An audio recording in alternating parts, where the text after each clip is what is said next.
Hay pocas razones por las que el COVID-19 fue capaz de extenderse por todo el mundo. Entre ellas, una de las mayores razones sería la infección asintomática de COVID-19. Ha habido innumerables teorías que han tratado de explicar la infección asintomática de COVID-19 desde que se extendió por todo el mundo.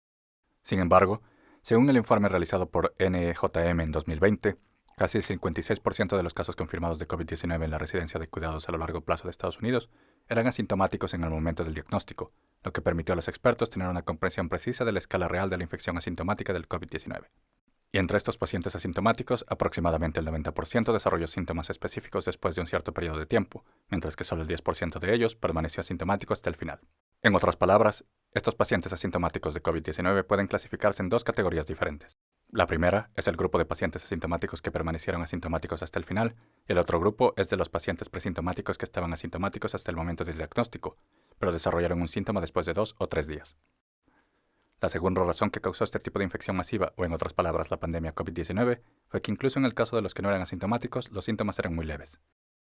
Durante la etapa inicial de la propagación del COVID-19, se informó que los 3 síntomas principales de COVID eran fiebre, falta de aliento y dolor de garganta. Sin embargo, según un informe de Wang y otros en 2020, NEJM, entre los pacientes a los que se les confirmó un caso de COVID-19, solo el 21.7% de ellos tenían una fiebre superior a 38 grados en el momento de su hospitalización. Además, solo el 13.9% de ellos tenía dolor de garganta y 18.7% sufría de falta de aliento. Por lo tanto, incluso si está infectado con COVID-19, hay una probabilidad relativamente alta de que no tenga ningún síntoma. E incluso si tiene síntomas, es incluso difícil distinguirlo de un resfriado común, lo que significa que el COVID-19 es una enfermedad que es muy difícil de identificar solo a través de los síntomas. Mientras tanto, a diferencia del coronavirus MERS, COVID-19 es una enfermedad que está equipada con una variedad de mecanismos que le permiten a los pacientes asintomáticos propagar fácilmente el virus dentro de la comunidad local, ya que grandes cantidades de virus pueden ser liberados a través de las vías respiratorias superiores en forma de gotitas e incluso durante la primera etapa de la infección. Por lo tanto, debido a estas 3 características principales de COVID-19, transmisión asintomática, síntomas leves, liberación del virus en etapa inicial de la infección, es sumamente difícil distinguir e identificar el COVID-19 dentro de una comunidad utilizando únicamente los síntomas visibles, y puede decirse que la única manera de proteger la transmisión del COVID-19 propagación es de realizar una encuesta epidemiológica a gran escala para identificar a las personas que entraron en contacto con el virus y separarlas de la comunidad. Así es como nuestro gobierno llegó a los 3 ejes principales de la gestión de COVID-19, que son las pruebas de diagnóstico, el aislamiento y el tratamiento, y el seguimiento. Estos 3 ejes deben estar estrecha y sistemáticamente conectados entre sí para gestionar eficazmente el COVID-19. Si hay un paciente que se sospeche que está infectado con COVID-19, debe ser diagnosticado primero. Si el resultado del diagnóstico sugiere que el paciente está infectado con COVID-19, entonces debemos aislar al paciente de la comunidad local y proporcionarle el tratamiento adecuado para evitar que el paciente propague el virus a otras personas.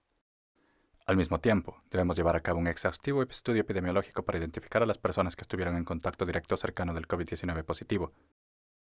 Después de eso, independientemente de si muestran algún síntoma o no, se debe realizar una prueba a gran escala. Esta es seguramente la manera más precisa y apropiada de encontrar casos confirmados de COVID-19. Y en este caso, lo más importante que necesitamos es un sistema de diagnóstico preciso y a gran escala. Es muy importante asegurarse de que los sistemas de diagnóstico a gran escala puedan ser implementados lo más rápido posible para que se puedan realizar más pruebas a través de un método de prueba preciso. Además, los resultados de las pruebas deben ser entregados al paciente o al médico lo más pronto posible. Y, por supuesto, estos métodos de diagnóstico deben aplicarse utilizando el método correcto y preciso. Hay 3 métodos principales que podemos utilizar para diagnosticar COVID-19. Entre ellas, las pruebas de antígenos y las pruebas de anticuerpos tienen sus propias ventajas. Si implementamos estos métodos, podemos crear un kit de autodiagnóstico fácil de usar que nos permite ver los resultados de las pruebas rápidamente. Sin embargo, la sensibilidad y la especificidad de estos métodos son muy bajas comparadas con el método de pruebas moleculares. En particular, el método de pruebas de antígenos muestra una sensibilidad del 50 al 70% comparado con el método de prueba molecular, lo que significa que podemos pasar por alto cada uno de los 3 casos confirmados de COVID-19. Esto nos dificultaría la utilización del método de pruebas de antígenos para llevar a cabo la política que he mencionado antes, que consiste en hacer un seguimiento de las personas que entraron en contacto con los casos confirmados de COVID-19 y aislarlas de la comunidad local. Por lo tanto, sería seguro decir que sería difícil para nosotros utilizar el método de prueba de antígenos en esta etapa de la pandemia. Además, en el caso de los métodos de pruebas de anticuerpos, si bien la sensibilidad del método es alta, del 95%, después de 14 a 21 días desde que se observa el síntoma inicial, pero dado que la propagación del COVID-19 se produce principalmente en la etapa inicial de la infección, la prueba de anticuerpos se considera un método inapropiado para diagnosticar el COVID-19, ya que lleva demasiado tiempo lograr un alto nivel de sensibilidad. Por lo tanto, el método de prueba de anticuerpos solo puede ser utilizado para comprobar los casos de COVID-19 que ya han pasado. Teniendo en cuenta estos factores, el único método que podría proporcionar un diagnóstico preciso de COVID-19 es el método de pruebas moleculares. La sensibilidad y la especificidad del método de pruebas moleculares es superior al 95% y puede detectarse a los pacientes asintomáticos incluso durante la fase inicial de la infección, por lo que somos el único país del mundo que eligió implementar el método de pruebas moleculares en el sistema. Y mientras utilizamos estos métodos para establecer un sistema de diagnóstico efectivo para COVID-19, también debemos construir dos sistemas adicionales que puedan soportar este tipo de sistemas de diagnóstico. Uno de ellos es el Sistema Nacional de Gestión de Calidad y otro es el Sistema de Gestión de Estadísticas y Resultados de Inspección y Pruebas. La mayoría de la gente piensa que establecer un sistema de diagnóstico para la enfermedad puede proporcionar una solución para todo. Sin embargo, para utilizar adecuadamente este tipo de sistemas métodos para hacer un diagnóstico preciso en las instituciones médicas, es esencial un sistema de gestión de calidad. Y si bien es cierto que con tal control de calidad se lleva a cabo principalmente en laboratorios a nivel de control de calidad interno, también es necesario que el gobierno se ponga manos a la obra y asegure que cada laboratorio está haciendo su trabajo correctamente. Además, para gestionar la calidad de las pruebas en instituciones externas es necesario crear una sustancia estándar, y en el caso de Corea, Cuarentena K, hemos establecido con éxito y precisión las tres sistemas siguientes para apoyar la creación de un sistema de pruebas COVID-19 de calidad. Y por último, también necesitamos un sistema de gestión de estadísticas e inspecciones. La razón por la que necesitamos este sistema es simple. Si bien la realización de pruebas de COVID-19 puede considerarse simplemente como una actividad médica a nivel de paciente, los datos que podemos obtener a través de tales prácticas como el número de pruebas realizadas o la forma en la que los resultados se distribuyen en todo el país, será un recurso, datos muy importantes para identificar el estado e incidencia del COVID-19 a nivel nacional, determinar la escala de las pruebas y la expansión de los sistemas de pruebas o inspecciones. Por consiguiente, el establecimiento de un sistema estadístico que permita observar la situación general asociada al proceso de ensayo será un paso crucial para gestionar y mantener el Sistema Nacional de Ensayo o Inspección.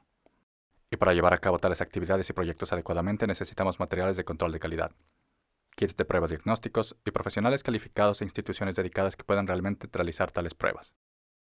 Sin embargo, en el caso de Corea, alrededor del 10% de esos recursos existen en instituciones médicas públicas, mientras que el otro 90% existe en instituciones médicas privadas. Por lo tanto, en una situación de emergencia como esta, en la que hay un grupo de infecciones, debemos idear un sistema que nos permita movilizar toda nuestra capacidad y habilidades médicas, tanto de fuentes públicas como privadas, de manera que podamos responder al creciente número de infecciones sin ninguna demora. Y para construir este tipo de sistema, la cooperación entre el sistema privado de salud médico y la Agencia de Control y Prevención de Enfermedades es crucial. En nuestro caso, la capacidad médica de nuestro sector privado fue el factor más importante y la cooperación con la Agencia de Control y Prevención de Enfermedades de Corea fue el segundo. Y estos resultados de las pruebas, como mencioné anteriormente, se recogerán vía online o a través de estos sistemas DB, y los datos recogidos en línea se utilizarán para analizar los resultados, el estado actual de las pruebas de COVID-19 de la nación y la capacidad para futuras pruebas de COVID-19. Y hay otra razón importante por la que debemos revisar regularmente los resultados de las pruebas. La razón es esta. Cuando llevamos a cabo este tipo de pruebas de diagnóstico molecular, siempre debemos tener especial cuidado con los resultados negativos falsos causados por las variaciones genéticas del patógeno objetivo, o los resultados negativos positivos falsos causados por el error del reactivo del diagnóstico molecular. Por lo tanto, al revisar periódicamente los resultados de estas pruebas, siempre debemos buscar cambios repentinos o anormalidades en los resultados de las pruebas. En este caso de que se observen tales cambios o anormalidades, debemos revisar el estado actual de los reactivos, las instituciones de prueba y el sistema general de pruebas de nuestro país. Y a través de estas actividades podemos comprobar el estado actual de la gestión de COVID-19 en nuestro país y la tendencia de casos confirmados de COVID-19. Esto puede considerarse una ventaja en la revisión regular de las pruebas de diagnóstico. Y para desarrollar estos 8 elementos diferentes, la OMS también establece un plan de respuesta detallado en caso de una pandemia mundial. Este plan de respuesta consta de varios temas como la coordinación internacional, el apoyo operacional, la preparación de los países, las operaciones de respuesta y la aceleración de la investigación e innovación prioritarias. Los dos primeros se centran en el establecimiento de un plan adecuado de coordinación y apoyo entre los diferentes países, mientras que el siguiente se centra en la búsqueda de una forma eficaz de difundir y aplicar estos planes. Por último, la última palabra clave es la realización de diversas investigaciones científicas sobre la búsqueda de una respuesta eficaz al COVID-19.